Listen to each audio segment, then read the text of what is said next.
Hello, welcome to my show, Close Encounters of the Blurred Kind, episode 6.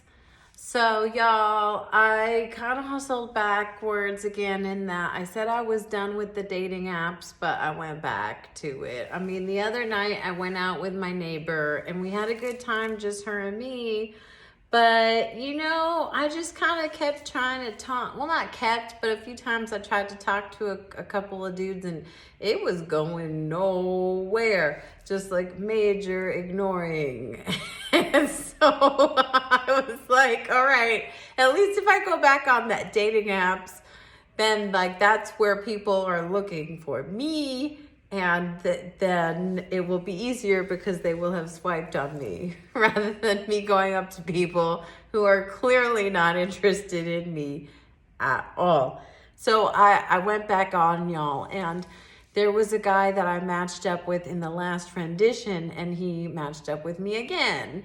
And both times he super swiped me. This is on Bumble. And so super swipe is like when you really are trying to show someone that they like you. And so last time I messaged him and he ghosted me pretty quick. And so I thought, okay, so this time he super swiped me and I messaged him and I said, hey, I think we matched in a previous rendition of this, but I think our communication faded out. Maybe this time we'll make it to the playoffs. And I said, this time we'll make it to the playoffs because he said in his profile, he's a former NFL football player. Now, y'all know me that I don't care at all if you were a football player. I don't care if you were an actor. I don't care if you were famous for this. I don't care if you were a musician that. I don't care if you have a ton of money. I don't care who you are in terms of fame and fortune. I care about who you are as a person.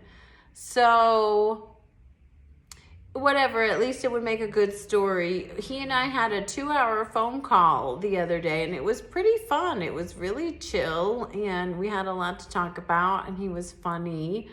And then we met today for dinner. He told me to meet him at 5:30, so I took a Lyft over there. And come to find out, as I'm in the car coming over, he says, oh, hey, I didn't realize this place is actually closed on Monday nights. So just meet me out here and we'll go to this other place. And I was like, okay. So now I got to get into this guy's car. And I felt okay about it, but it was just like, I really wish he had gone ahead and made sure the place was open, right? It makes me realize, again, I need to be choosing these places. I need to be setting up where I go that makes it convenient for me in my area, and I know they're going to be open. I should have checked. Anyway, so then we go then in his car, and it was fine because I had my umbrella, and I said, look, I'm an ex-martial artist. I got my umbrella, and I got a left hook. So, hi, kitty. So anyways, we go to the second place and guess what? Also closed. Also on a Monday night. And then I was annoyed and I was starting to get hungry and I was like, okay, why don't we just check on our phones to make sure the next place is open? And he was just like, oh no, I know it's open. I'm like, why don't we just make sure? Let's just make sure. So it's not 3 times the charm on places that are closed. And he's like, okay. So we look and it's open.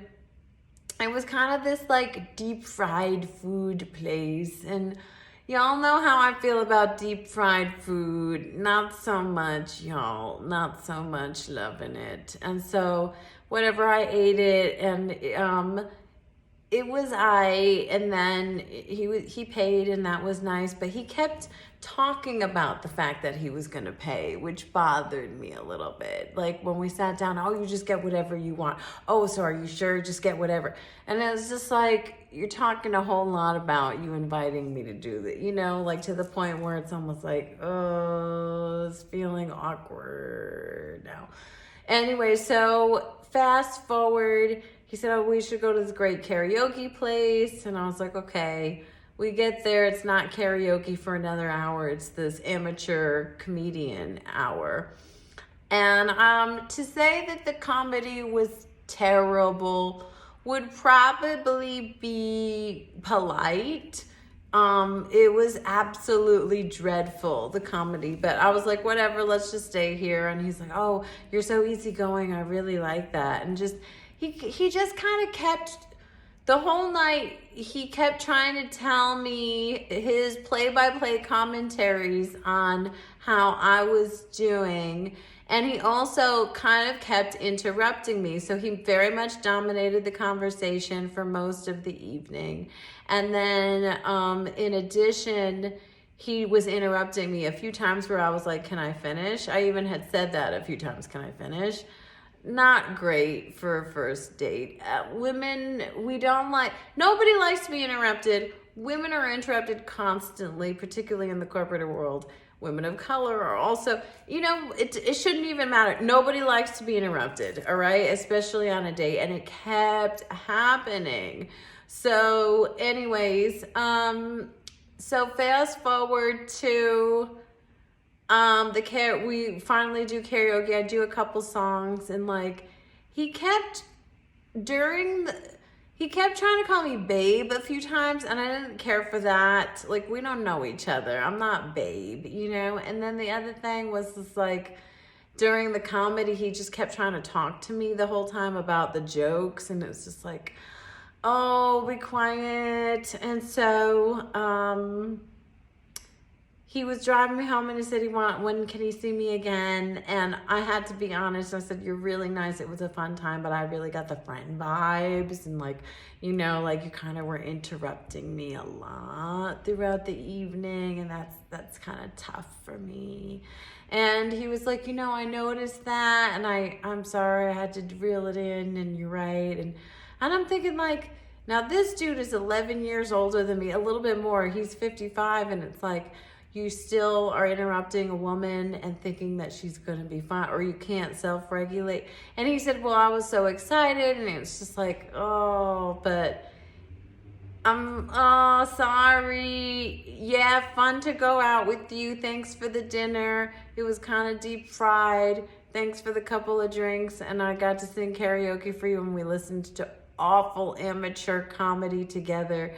But, oh yeah, I forgot that when I showed up originally, he had joggers on and a sports-ish type of a shirt. And it's for a first date, you're gonna wear joggers.